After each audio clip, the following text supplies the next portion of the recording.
right here, right now, live on KEXP, KEXP.org, where the music matters, listener powered all day.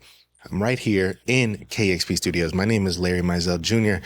And joining us right now, all the way from Melbourne, my friends here, Surprise Chef. What's happening, fellas? Thanks for being here. I know you got some fantastic music for us. Let's get into it.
Surprise Chef, live right here on KEXP. Brilliant, fellas. Thank you so much for being here again. Thank you for having us. Now, I'm not sure, but that was the set, right? That was the set, Just yeah. Your instincts serve you well. Because y'all was just rolling. I love that. We just heard Spiky Boi and Together Again, both from 2022's Education and Recreation winner's theme from Friendship EP that dropped this year, and Iconoclasts from Education and Recreation. Great stuff. Surprise Chef out of Melbourne. Tell me, from zero to Bootsy, how funky is Melbourne in your estimation? Well, we got our own metric, you know, in Melbourne, Australia. Tell me. I'd say it'd have to be who's the funkiest cat in Melbourne? There's probably 0 to Chris Gill. Let's leave it at that. Okay. The people in Melbourne can attest to the funkiness of one Chris Gill. So our scale is 1 to Chris Gill. Okay, I like that. Excellent. Well, I love there's a lot of instrumental bands out, and I feel like some of them, they feel real static to me. When I listen to you guys, there's like a sense of momentum, there's a sense of fun, there's a cinematic element going on. I'm just wondering how, as a collective, you guys kind of all arrived at this place. Well, in Melbourne, Australia, we're very, very, like an incalculable distance away from where this music originated. Sure. Not only geographically, but culturally. You know, we have our own kind of bastardized interpretation or understanding of this music. And so we've all kind of come to soul music and funk music, instrumental music, cinematic music from different places. But I think one key place is hip-hop music and samples, which is, a common theme, I think, for people who get into this kind of stuff. But, soul and funk music is certainly outside of the mainstream where we come from, but hip hop music is not. So we were always exposed to hip hop music growing up in the 90s and the 2000s.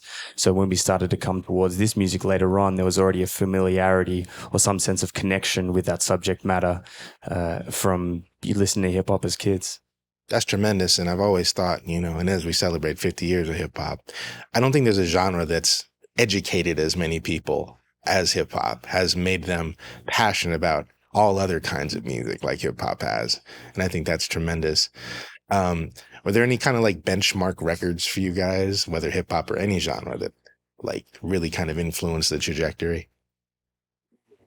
Well, a big guiding star for us is the late great Heavy Axe, David Axelrod. Oh yeah. Yeah, I think what a guy. Totally. Yeah, I think the 3 records he did on Capitol, you know, Song of Experience, Songs of Innocence, and Earth Rot, were really key documents for this band as far as giving us some kind of template, a framework within which to kind of approach this music.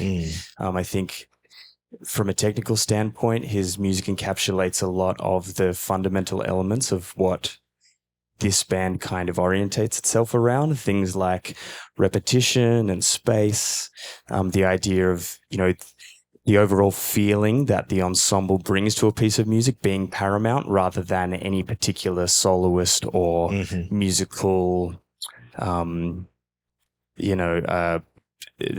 having nothing in particular in the forefront, I guess is what I'm trying to say, letting the music in general do the talking. But I think another one, whilst we're on the topic, is the Menahan Street Band, Make the Road by Walking. I think that record was a bit of a proof of concept that this kind of music can be made this century in a way that is, you know, relevant and fresh and honest and isn't necessarily just revivalistic or kind of vintage or, you know. Yeah. So I think those 2 records, you know, those 2 things were really big for us. Brilliant influences. And, I mean, you say that soul and funk kind of not mainstream in Melbourne, Australia, but it seems like I've noticed a real burgeoning scene. I know we got some members of Karate Boogaloo that are part of the crew as well. Right on. And of course, there's Hiatus Coyote. I talked to Bender a couple of years ago, and he was talking to me about kind of some of the musicians in the scene and how dope it was. So I love that y'all are doing your thing, and I feel like it comes from this collective energy, like you were testing to in the music. Tell me about the College of Knowledge. Oh yeah, well, the College of Knowledge is many things. The College of Knowledge is the place that shelters the 3 of us. Jethro, Carl, and I live there. It's a wonderful old brick building in a suburb of Coburg, where we hail from, just north of Melbourne. It's also where we've recorded all our records. We've got a studio there. We moved into that house probably about 7 years ago or so, and us moving into the house really sort of came at a time of confluence when we were starting to write this material for Surprise Chef. We're starting to formulate the idea of having a band that explored this kind of cinematic instrumental sound. It came at a time where people close to us, bands like Karate Boogaloo or The Proteins, were all making wonderful records with a similar methodology and from a similar frame of mind. And, you know, that led us to start a label. Jethro and I started a label called College of Knowledge Records, both as a vehicle to release the music of this band that we're making in the house and to release the music of bands such as Karate Boogaloo and The Proteins and Let Your Hair Down, to kind of give a bit of a, you know, trying to put some weight and some effort behind some of the instrumental music that's being made in Melbourne, which, you know, at the time was certainly not an in vogue sound. Because, you know, you mentioned Hiatus Coyote before. You know, they've had such an incalculable impact on this kind of music. You know, music on a jazz and soul sort of leaning, but the sort of crusty cinematic thing, the instrumental thing, you know, shout outs to bands like the Putbacks, who've been championing it for a long time. But, you know, we wanted to start the label to kind of put some weight behind that sound and the sound of the people around us. Right on. And, you know, seeing that, you know, 3 of you cohabitate, how heavy was and well, I'm sure it's huge, but how much of a disruptor was COVID in terms of that process of writing and making? It was not at all, dare I say. Oh wow. Yeah. Nice. I mean, we're very fortunate to be able to say that. We were very fortunate that we I think collectively kind of look back on that time as a time of rest and recuperation, a time to reinvigorate our personal selves. Being a musician and kind of living off that can be a pretty hectic grind sometimes. And when COVID came, it was time for everyone to pump the brakes. But given that the three of us lived together, we were still making hella music. Right. We were writing music. We were, we had some space to record some kind of music that'll never see the light of day that was important for us to make. But, with that said, also when we were able to congregate again, in fact, one of the tunes we played today was called Together Again. And that was a tune that we wrote when we first kind of were able to link up again in our house at the college, when it was safe to do so and when we were allowed to do so. And I think that tune, I guess, speaks for itself as far as what that sentiment was. The time apart certainly made our hearts grow fonder, and it made us appreciate, with a greater level of vigor, how beautiful what we have is, and how grateful we are to be able to make this music together. It's an absolute privilege to be able to do it. It's a great honor to share such a beautiful bond with such beautiful people, and so COVID made us appreciate that. That's beautiful. And I love that it was a generative time, and that, and I just love that sentiment, man. People don't come in here and talk about how beautiful their bandmates are. I appreciate that a lot. It's nice because people get in the van for a few months or what have you, and nerves fray. You know what I mean? Oh, we wouldn't know anything about that. Yeah, of course. Oh, no. A lot of therapy. No, it's right on. It's Metallica. it's a really good point. We spend a lot of time together in the real world, dare I say. But when we're in the van, then we're playing a show every single night, and we're breathing in everybody's smells constantly, and all that stuff. But I think that's the point where the friendship, the connection, the love needs to be placed even more forefront. It needs to be considered even more paramount where things get a little difficult and we have to play every night. That's a crucial thing, because if the friendship goes, then what's left? So we try to keep the friendship paramount. And that comes through, when I saw the EP Friendship, and I played a joint off that yesterday. I played Friendship Theme. I feel like you guys are talking about the one that you share, and I think that's really special. Mm-hmm. So I'm glad you touched on that. Yeah, we did this record called Education and Recreation, and we called it that because those are kind of two of the key tenets of this band. Is we want to learn and we want to have fun. And when we did the EP, we named it after a third tenet, a third very crucial, key part of this band, which is friendship. I love it. Those are some good pillars to base something off. Thank you guys so much for coming all the way here and sharing your music with everybody. What is next?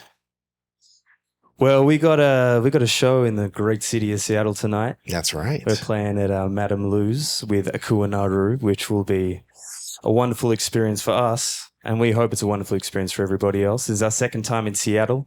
It's wonderful to be back, and we got a few more shows on this tremendous Pacific Northwest over the next couple of days, Bellingham, Portland, up to Vancouver. And then once we get done with that, it's back to college. It's back to college. Yeah, it's back to college. It's back to bed. Right. I think we're all going to enjoy some well-deserved sleep. Amen. Right on. Get that rest. Thank you, fellas. Thank you. Safe travels, and appreciate you again. Surprise chef, y'all. Straight out of Coburg. All the way to the world. Thank you so much again. And thank you everybody who supports all of this music and supports KEXP and sharing it. You make it happen. It's listener powered for a reason.